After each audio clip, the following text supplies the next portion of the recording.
Depuis le 6 octobre 2020, les différents établissements hôteliers et agences de voyage du Cameroun préparent leur dossier pour espérer bénéficier du financement gouvernemental qui vise à relancer la filière tourisme.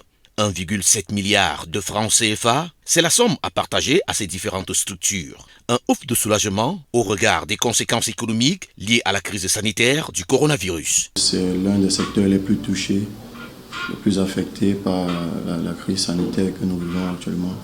Nous espérons vraiment qu'avec les fonds débloqués pour soutenir le secteur hôtelier, que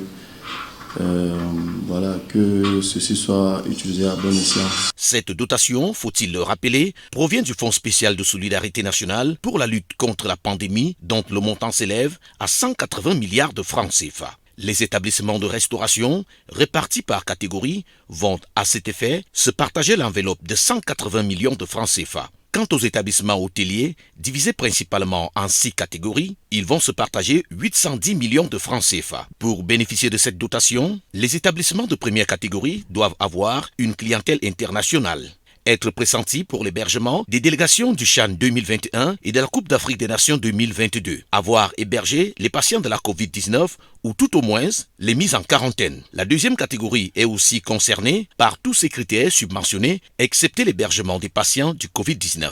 À propos de la catégorie 3, l'hôtel n'est pas tenu d'avoir une clientèle internationale. La 5e catégorie englobe tous les établissements économiquement impactés par la crise sanitaire. La dernière se rapporte à tous les établissements hôteliers autorisés à exercer. Pour certains responsables hôteliers, ils n'attendent plus que la décision finale du ministère du Tourisme. Nous avons déposé, nous avons monté le dossier comme il se doit.